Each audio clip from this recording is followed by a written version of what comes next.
Hey everybody, Alex Kozora, SteelersDepot.com, doing our weekly initial analysis of the Steelers. Another nail-biting win, but Steelers get the victory over the Green Bay Packers, 31-28. They move to 9-2 on the season, their best start since 2004. That Ben's rookie year, 15-1 season. But more to the point to the game. Again, we say this routinely. It's meant kind of jokingly because you can say it after a victory, but it certainly can be a point of frustration and an obvious point the Steelers have kind of fallen prey to over the years. But quote unquote, playing down to opponents and keeping teams around in games where you think on paper the Steelers should win. And obviously, this is another example of that. The Packers, a team that's struggling, without Aaron Rodgers, and defensively they haven't been great. They lost some key pieces. Most people in the national media think, oh, this is a blowout victory, a cakewalk for the Steelers. If you're a Steelers fan, you know that is generally the farthest thing from the truth, and certainly was, again, on display Sunday night. So, I don't know where to begin with this one. I want to start with the positives, though. I thought offensively, the biggest thing for them was efficiency. That's been their biggest issue all year long. Now, they got off to a really poor start, and 3 turnovers is not efficient.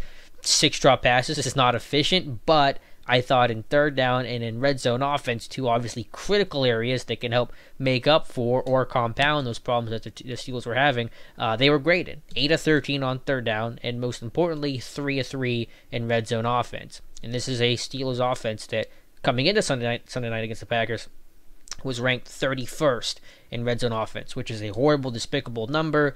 It shouldn't be nearly that low. It should be top 10, let alone next to last. So to be efficient there and the finish drives, which has been such a difficult and a sore spot for the Steelers this year, was really critical. Now, it does help the Packers' red zone defense is among the worst in the league. I believe overall they were 28th or 29th in red zone D, and on the road they had the league's worst red zone defense at 80%.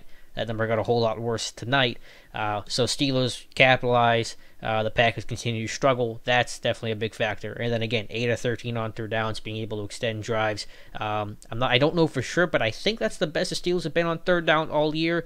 Maybe a Kansas City or a Tennessee game's right up there, but I think that percentage, at least on the volume the Steelers had, 13 third downs, a really positive number, and one if you can come close to repeating, you certainly take. So I thought in that terms of efficiency, the Steelers were really strong tonight. And obviously, the big playmakers, the killer bees, really stepped up, whether that's Martavis Bryant with a touchdown, Antonio Brown just being the best receiver in the NFL. No disrespect to Julio or, Odell Beckham Jr. or whoever else you want to throw out there. All talented, great players. AB, best in the world. Best in Steelers history, if you ask me.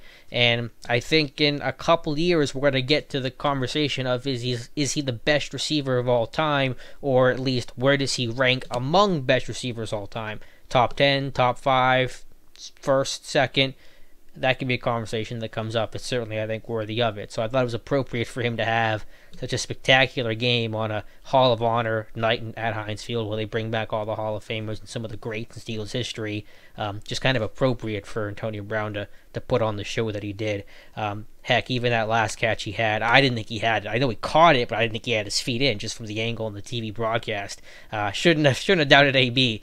He said after the game he knew immediately he brought that in. The body control, getting his feet down. No one else in the world can do it like that on a consistent basis that he does.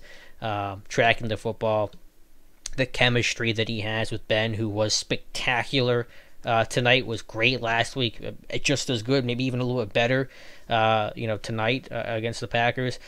That's the level that Ben has to play at for this team to get where they want to go, which is obviously a Super Bowl. He's got to keep at that level, and I thought Ben was brilliant tonight overall. Leading receivers appropriately. Again, got burned by so many drops early in the game, making good decisions, checking it down. The sack he took was definitely on him, so one kind of negative play there.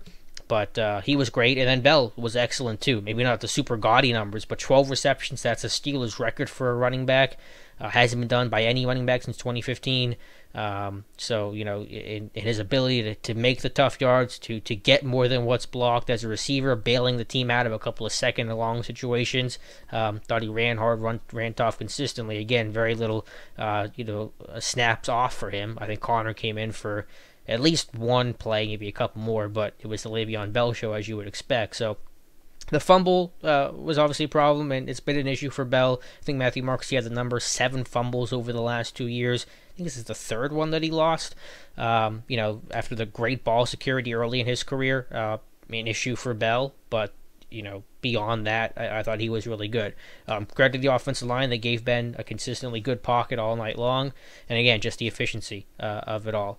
So a lot of positives there offensively. Again, a lot of things have to get cleaned up. Cannot wait to get Juju Smith-Schuster back. You feel the lack of his presence when he's out of the lineup. Eli Rogers just is not that guy. And Rogers struggled tonight. And assuming Juju gets healthy for Monday night, get that extra day of rest in there as well, Eli Rogers' time in Pittsburgh may quietly be coming to an end. But to the defensive side of the football, which is obviously kind of one of the big problem areas for the Steelers right now, and the problem is obvious. It's the chunk plays. 5 touchdown passes of 50-plus yards over the last 3 weeks. First time in franchise history that has happened. They rarely ever give up 5 of those in a season. I think the last time that happened is 2014, and the time before that was maybe 10 years prior or something crazy like that. So to do 5 in 3 weeks, now 6 on the season, is just completely unacceptable. And again, you see some of the miscommunication and just mental errors in the secondary. And it's not just one guy. It's been Cody Sensabaugh. It's been Artie Burns. It's even been Joe Hayden. He cleaned it up a little bit, but there were times where he got beat on double moves and they just didn't throw the ball. There was a bad throw or whatever. So we've seen those problems with all the cornerbacks. Again, an issue of, big plays that can be prevented as touchdowns and just kept as good plays, but the tackling isn't there to get guys down. You look at the Cody Sensabaugh touchdown, beat on a double move. That sucks. It's a bad rep, but let's get the guy down. Let's get your red zone defense out there and see if you can hold Green Bay to 3. Well, Sensabaugh can't make the tackle. Mike Mitchell misses his tackle, and Devontae Adams walks into the end zone. Can't have that happen. The secondary, a lot of questions there. My thoughts on Artie Burns. Did the video last week talking about the ups and downs of his play. He's the guy I trust least on that defense, and honestly, probably the guy I trust least on the entire team. I just don't know what Artie Burns I'm going to get each game, each quarter, each half, each play of the game. I just don't know what kind of guy that's going to be. Physically he's got great tools and he can make some big plays. I think he's got the 1-2 and the right attitude, and I think he can be a physical guy, and I think he's got a great work ethic. I don't think there's any kind of questions about that. It just sometimes when he has to process or play with really good technique, he struggles mightily, and we saw that again both as a tackler and obviously in coverage on the first touchdown, which was a post wheel. It's a simple cover 3. That's day 1 install stuff, simplest stuff in the world, and Burns screws it up. Totally on him. I think this video will be up before I do a breakdown of the Burns touchdown and the Cody Sensabaugh touchdown allowed, so look for that in an hour if you're watching this immediately.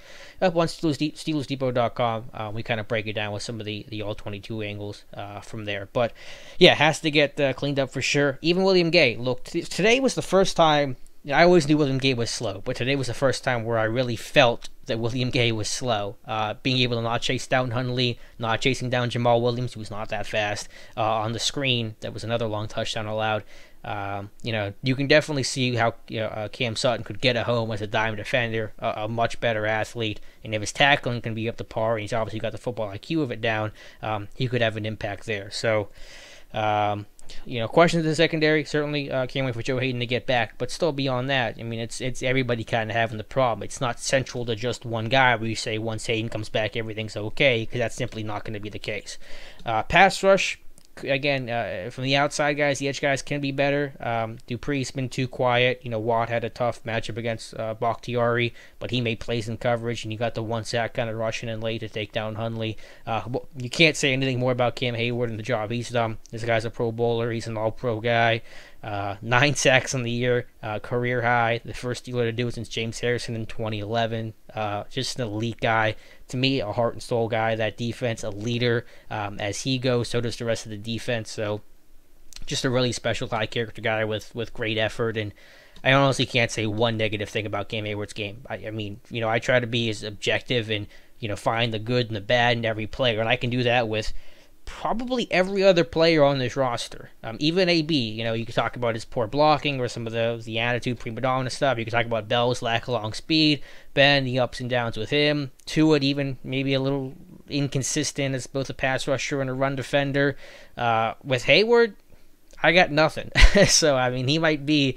I wouldn't say he's the best guy on the team, but again, in terms of the guy that has the least amount of flaws, I think it's Cam Hayward, because I can't. If you had to do a scouting report of pros and cons, I can't think of a single thing with Hayward in terms of his cons, because even though he's not the most varied pass rusher, he knows how to win with that bull rush and heavy hands that he plays with, and he does it at a high level. So just thank God for Cam Hayward.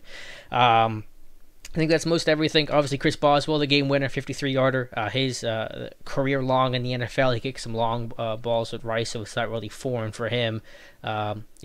Just a great kick in a high-pressure situation. He's a nice-in-the-veins kind of guy. You have all the confidence in the world in him, and he made the kick. And I love Villanueva just picking him up and carrying him around after that. So I think I've been rambling too much, but the bottom line is, yes, the team has to play better. Yes, it's another one of those games where you go, come on, guys, let's just put it all together and enjoy another kind of blowout victory. But winning in the NFL is hard. The Packers do have some talent. They took advantage of the Steelers' mistakes, and in spite of all of that, the Steelers find a way to get that victory. And to be a 9-2 team at this stage of the ball game, after all the injuries and stuff, Steelers have had to overcome with some key pieces, whether that's Tuitt or Hayden, things like that. They're sitting here at 9-2. They have the AFC North locked up. They're gunning for the 1 seed. Again, you want to talk about the faults and look at the things Steelers have to do better. That's what we do at Steelers Depot. But if you want to look at a big global picture, how many fan bases would love to be in the Steelers spot right now?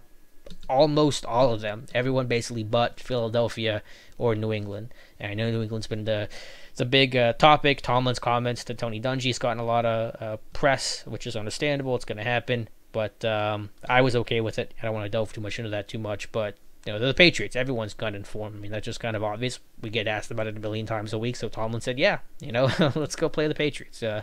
It's not detracting from this week. I don't really believe any of that noise, but I'm sure there'll be a lot of comments about that throughout the year. Rest of the week, rather, not the year.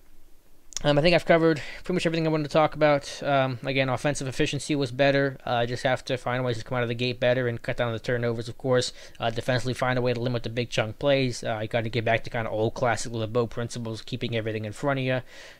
But again, got better as the game went on. Second half defense was strong. Situationally, the defense was, I think, good in a lot of areas. And you could say the same about the offense.